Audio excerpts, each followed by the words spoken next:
Okay, and now we are very fortunate to have Dr. Sue Johnson, the best-selling author of Hold Me Tight and Love Sense.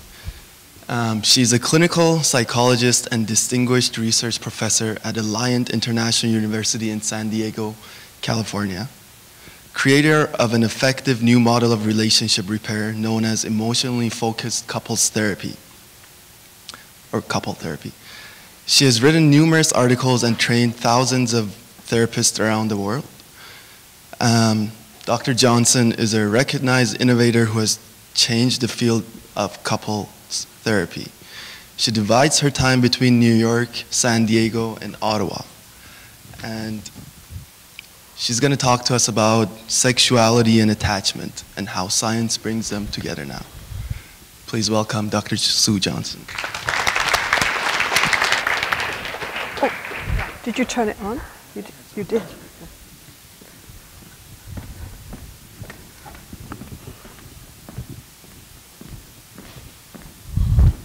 Hi, everybody. Big topic. So, as a species, we seem to be completely obsessed with sex, intimacy, and love. More specifically, we seem to be obsessed with how to put those things together in a way that makes sense. I usually give talks about bonding science, the new science of bonding and love, and how we have cracked the code of love. But what about sex? And where does sex fit in with our understanding of love? That's a pretty huge question, but we do sort of understand what sex is, don't we? I mean, sex is a megawatt animal instinct. It's a search for orgasm. It's what my good old English barmaid mother used to call a funny 5 minutes, which is all about sensation. It's kind of a big selfie experience. It's in your skin. Well, wait a minute.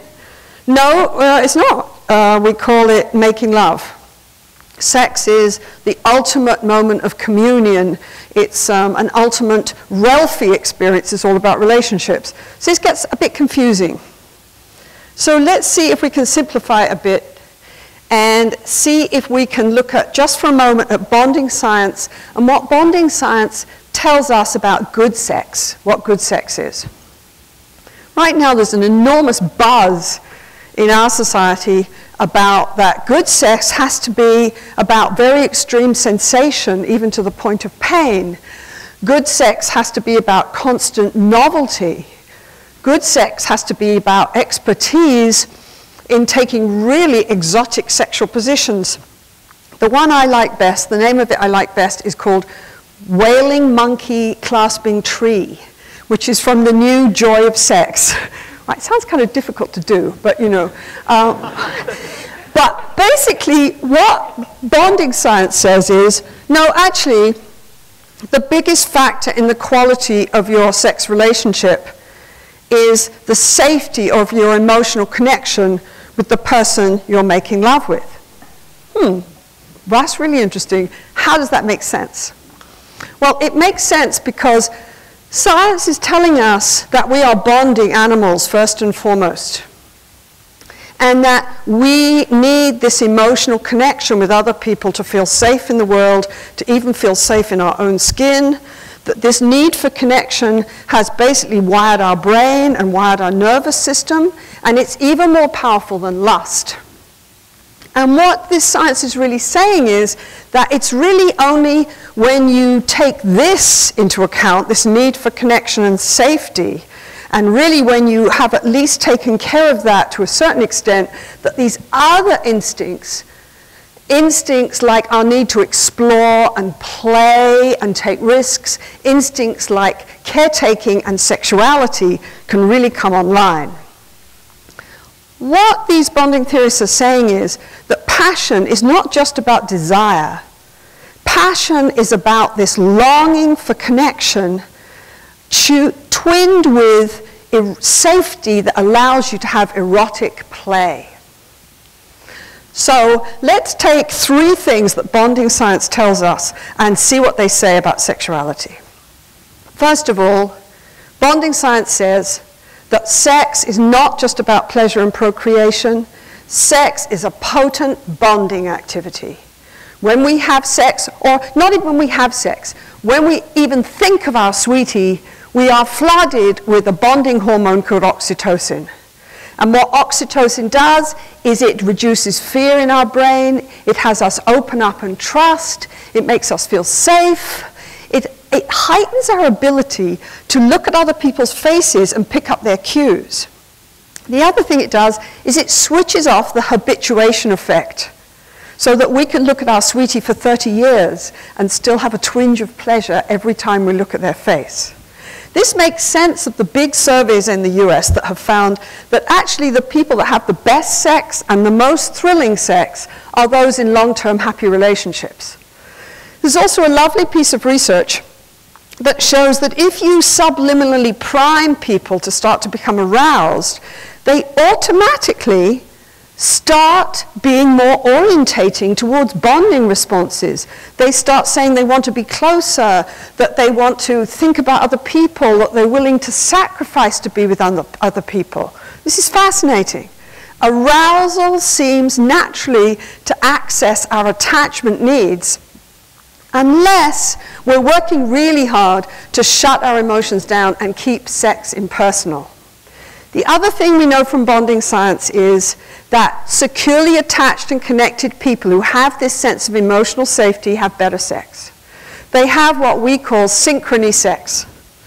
That's just a name to try and capture it, but synchrony sex is basically sex where people read each other's cues, tune into each other, can sort of organize their responses to take each other into account, read each other's intentions. It's a sort of amazing act of coordination.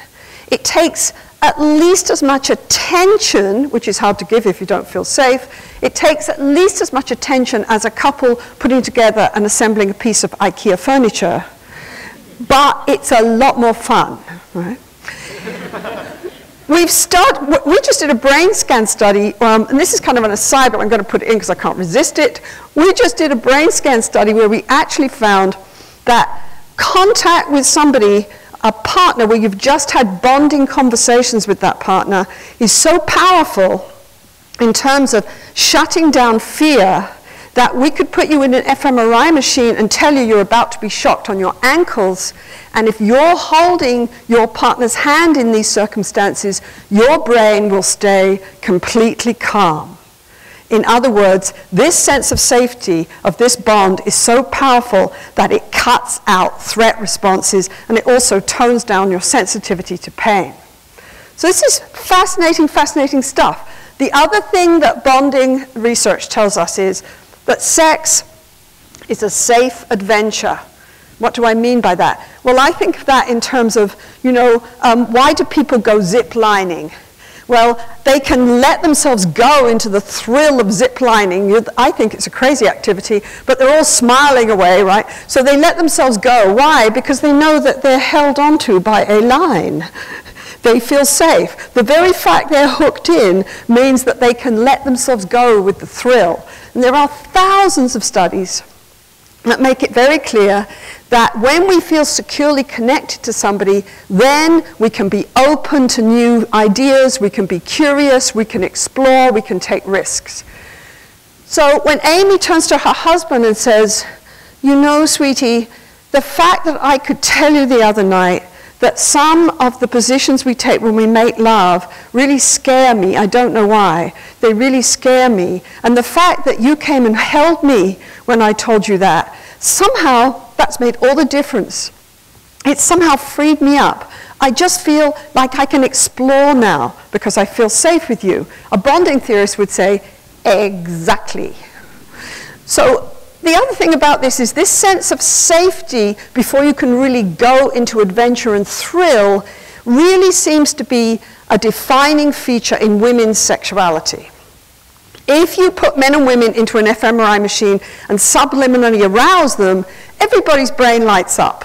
Yeah, right? Everybody's brain lights up. But the interesting thing is, only in women does the prefrontal cortex switch on like crazy. It's almost like desire primes the woman's brain to say, wait a minute, what's happening? Is this safe? Is this safe? Makes sense? Women are very physically vulnerable in sex. And it also makes sense that often, as a couples therapist, what I hear is that women need to talk and check out the relationship before they can let themselves go and descend into arousal. So for women, and I'm talking to all the guys in the room, for women, talking like this before making love is a key part of foreplay. And that's not because we're rather strange, that's because of what I'm talking about here. Third point, bonding science says that sex is an emotional dance. How you connect emotionally is how you connect sexually. The signals between partners is the music of the dance. So, securely attached folks who have a lot of security between the two of them are more open emotionally. They can play with their emotions. And when the music in the dance has more range and more depth, then the dance becomes much more multidimensional, much more fascinating. Right? So, we know, for example, if you talk to securely attached folks, they'll give you a lot of reasons for making love. They'll say, well, we make love for pleasure, we make love for tension release, we make love to make up, we make love to please each other, we make love just because we feel loving. There's lots of dimensions to our sexuality.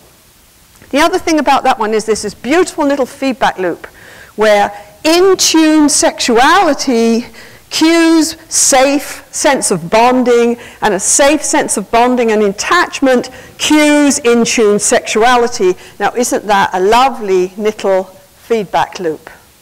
So what I'm telling you is three basic things that we know from bonding science. Sex is a safe adventure, sex is an emotional dance, and also sex is a potent bonding activity. One little piece here, which isn't such good news, is that when we have trouble with emotion and trouble with safety, it really does set us up for specific kinds of not so satisfying sex. So people who are really, really focused on rejection and very anxious in sexuality and overwhelmed with emotion, they tell us that in sexuality they're really focused on whether it's a proof of love, and they're really focused on comfort. We call it solace sex, and they don't really care about eroticism. Other folks tell us that they don't want to be emotionally engaged, they don't want to be close, they're quite comfortable shut down emotionally and not connected, and what they tell us is they just focus on sensation. And they also tell us that sex is a pretty lonely experience and they don't enjoy it very much. We call this sealed off sex. The essence of sealed off sex is it's like dancing without music. If you like, you can capture it in thinking about the idea that it's like somebody saying to you, having a lovely time, wish I was here. So, to finish off, what am I telling you? I'm telling you that at this point, the science of love and bonding is something that gives us a new understanding of love so that we can shape it. We know now that safe emotional engagement is the key ingredient in relationships that turn us on in bed and out of bed.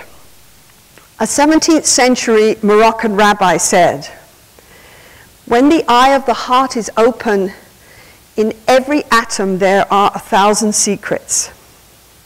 I'm suggesting that when the heart is open and when we feel safe in sexuality, there are an infinite number of discoveries that go on, and love and passion are something that is constantly renewed. And science is now at the point where it's helping us reach for those 100 secrets with every touch and every shared breath. Thank you.